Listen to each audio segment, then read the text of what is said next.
morning grade 7, good morning Alessa, good morning Valian Vina. Bertemu lagi dengan Maestri Edija.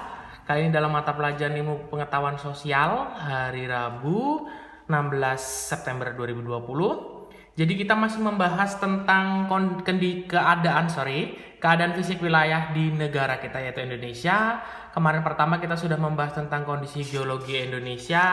Hari ini kita akan membahas tentang bentuk muka bumi negara kita, provinsi-provinsi yang ada di negara kita yaitu Indonesia ya.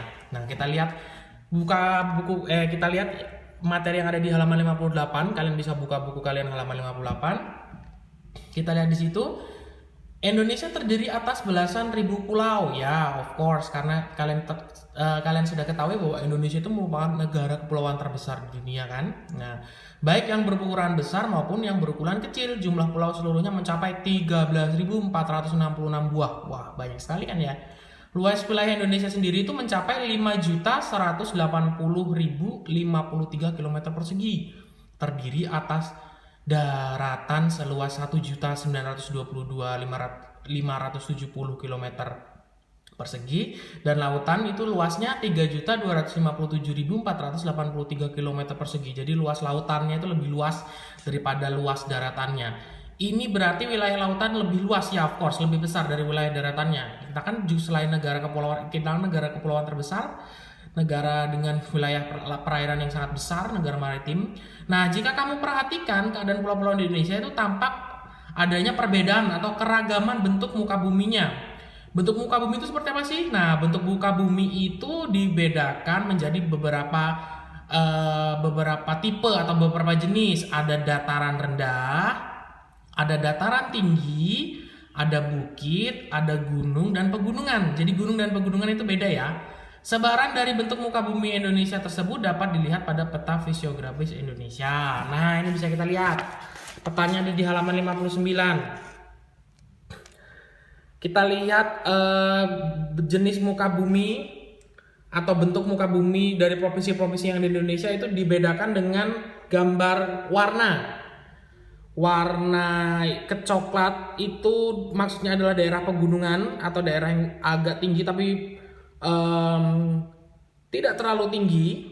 Lalu yang warna hijau adalah daerah perbukitan, jadi daerah yang banyak sekali bukitnya, bukan gunung tapi ya. Nah, yang bagian yang lebih merah, bukan yang coklat, ini seperti ini merah, ini kan merah, ini coklat, ini merah.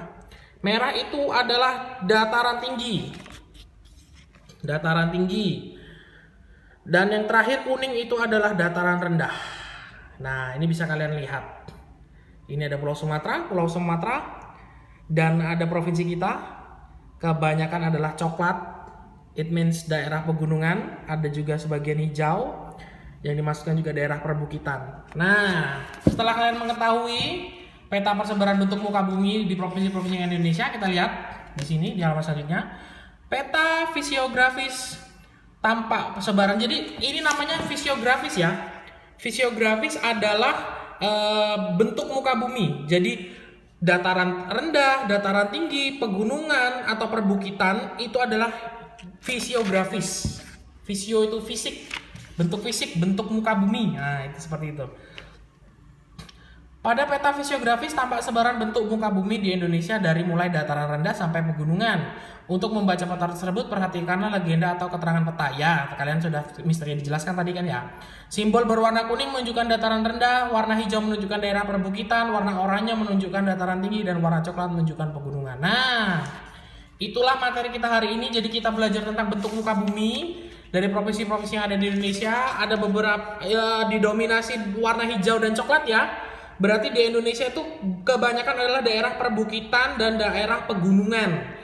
Hanya ada sedikit dataran tinggi. Nah, ini seperti di sini ada di Pulau Irian atau Pulau Papua. Dataran tinggi ada juga di Kalimantan, ada beberapa juga di Sumatera, dan di Jawa juga ada sedikit dataran tinggi. Nah, tugas yang akan kalian kerjakan hari ini adalah di situ ada aktivitas kelompok tapi harus kalian lakukan secara individu ya. Cermatilah, atau bisa kalian cari di internet, atau kalian bisa lihat dari peta yang sudah misteri ditunjukkan dan bisa kalian lihat lagi. Itu bagaimana sih kondisi fisiografis di daerah tempat tinggalmu. Misalnya di tempat tinggalmu itu kondisi fisiografinya seperti apa? Menurutmu daerah pegunungan bukan? Atau kita lebih luas lagi, kita berbicara kabupaten kita, yaitu Kabupaten Kota Bandar Lampung. Kalian coba cari di internet kondisi fisiografis Kota Bandar Lampung. Apa saja sih, ada kondisi fisiografis apa saja sih? Kira-kira ada dataran rendah nggak ya? Kalau ada dataran rendah, kalian bisa tulis kondisi fisiografis Kota Bandar Lampung. Dataran rendah, dataran, misalnya ada dataran tingginya, ada pegunungannya, ada perbukitannya. Kira-kira kalian mungkin bisa lihat peta fisiografisnya di internet, lalu kalian coba cari tahu bagian mana yang punya porsi lebih banyak atau bagian mana yang sekiranya ternyata pegunungannya, perbukitannya lebih banyak atau dataran rebahnya lebih banyak, atau kalau misalnya kalian tidak bisa menemukannya, kalian bisa tulis saja kondisi fisiografis Kota Bandar Lampung. Ada apa saja? Ada dataran rendah nggak? Kalau ada dataran rendah, kalian tuliskan dataran rendah. Kalau tidak ada dataran rendah, boleh kalian skip. Kalau perbukitan semua. Seperti kalian ketahui, kita banyak sekali bukit yang ada di Bandar Lampung. Kalian kalau misalnya pergi kemana pasti selalu ada lihat bukit ya. Jadi bukan gunung ya, itu bukit ya kalau yang kecil-kecil itu. Jadi itu yang perlu kalian kerjakan hari ini. Kalau kalian masih ada pertanyaan atau kesulitan, bisa tanyakan kepada Mr. Yedi ya. Mr. Yedi tunggu hasil dari pekerjaan kalian hari ini. Oke? Thank you buat kerjasamanya, thank you buat perhatiannya. Good morning everyone, bye.